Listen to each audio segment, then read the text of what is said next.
Hi, today I'm going to show you how to create Google Forms and especially how to create surveys for student assessment. So the first thing you need to do is you need to go to your Google Drive. So part of your Google Drive, one of the offerings is the ability to create forms. We already know that we have Google Docs, but we also have forms. This is what a form looks like. Okay, with a title, some explanation on the activity, and then some spaces to fill out. And there are different things you can or students can complete. In this case, I'm putting text, and this is actually a rubric that I give in my class. And then once you finish it, you send it, and it goes to spreadsheet. All the information that the receivers, or in this case the students, complete. So this is a sample from previous years that I have my students complete, and this is the information that I just entered. So if we look at this student Shanti, this is what she filled out, and everything is in one place. Whatever the students put is going to be in the same place. Now here you have this is what it looks like in edit mode. So it looks very similar to the actual survey, the Google form, but with editing privileges. So in this case, you have the question title for the first question, which I put name, and I made it a. You have different options. You have text, paragraph, text, multiple choice, check boxes, choose from list, scale, grid, date, and time. If it's a name, because they have to enter the information via the keyboard, and it's a short text, it becomes text, the question type. And I put some other here, but in the other ones, instead of putting just text, I did paragraph so that the students can type more information. So I'm going to create one now. So if you click on create from the Google, Google Gmail, you can go to your Google Drive. And then once you are in Google Drive, you hit create, and at the bottom, one of the last two is Google Forms. You click there, and it takes you to Google Forms. Now you can choose a title and a theme. In this case, I'm going to create one that looks very similar to the Nobles logo, the blue one, the header. It's very simple, and I like it. So we're going to call it semester feedback. This is just a sample.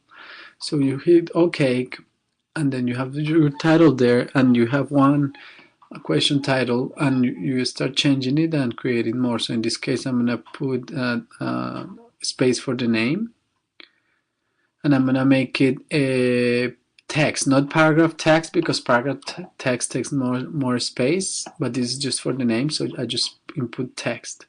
And I'm going to make it a required question, because I wanna know who wrote what.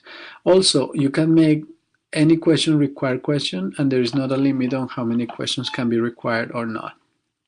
So I have my name here. Now I'm gonna create another one.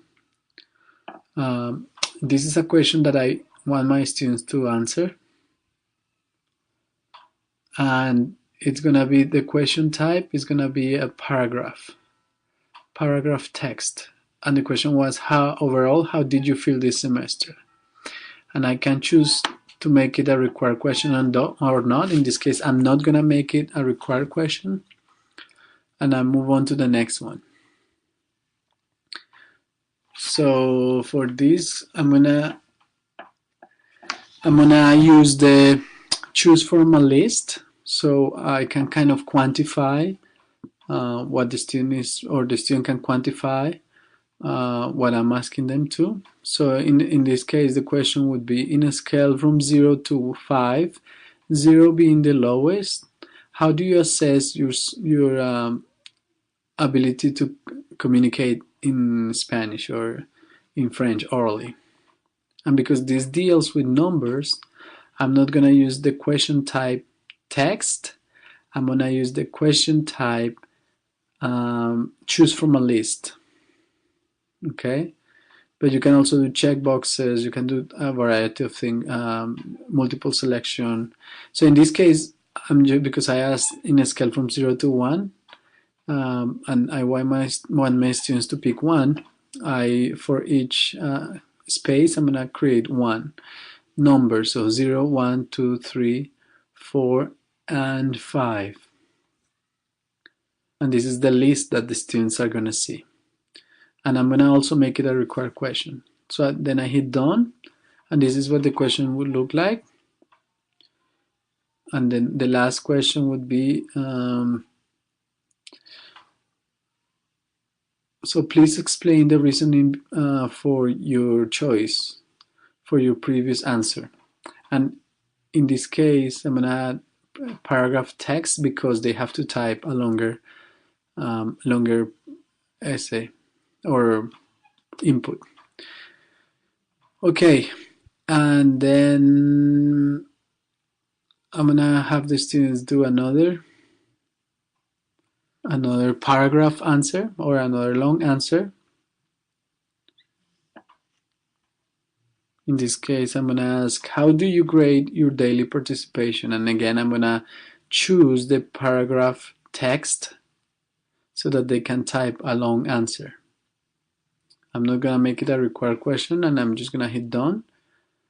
And here you have the different questions which you can rearrange as well. So I'm gonna show you how to move it. You just click and hold, and then you can drag it wherever you want. You can organize it however you please. So I just moved this one up next to the top, and I'm just reviewing my work. You have name, right? The record question. And then if I want to take a look at what it looks like live for a student, I click, I choose the live, view live presentation, and then I'm doing the survey as if I was a student to make sure that there are no bugs or anything that doesn't make sense for the students. So I'm reviewing my work, submit, and I'm also, what I'm doing here is I'm gonna see the information in the spreadsheet, and to go there I go to view responses. I go back to my original form, and then I hit on view responses, and as you can see, this is the information I just entered, and it's live. So as the students complete this, they submit the response, you're gonna see the the responses populating the spreadsheet. So this is what it looks like again as editing, the editing mode. If you when you wanna share it with your students, you go to view live form and you grab the address that you see at the top of the page. And as you can see here, this is how you would send it. So you you write an email.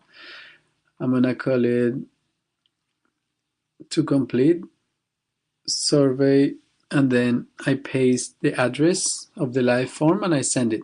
So if I was my student, I would click on the email, then click on the link that I got, and I close these windows. Too many open windows. Now I click there, and this is the survey. So now I can fill it up. And this is a great way for you to get feedback from students, to have your students write self-evaluations. You could even eventually write quizzes and assess and correct them on Google Forms. So I created this survey, and as you can see, this is the last survey I put, and it's right there in live, real time.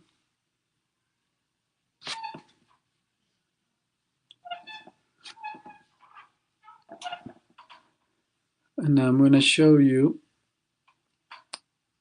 I created a semester self-evaluation template that I want to share with you guys. If you don't want to create your own, or if you don't have time, or if you feel that this is an appropriate one, or if you want to take this one and you want to tweak it to your class.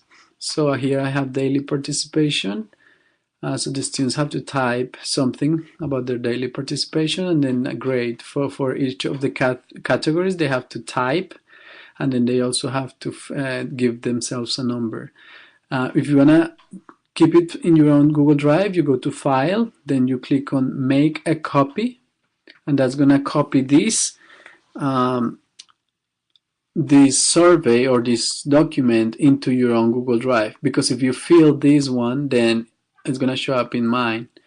So let's call it French 2 semester self-evaluation template. You can make one for each of your classes, or one and you name it with your own, your own last name. So however you wanna,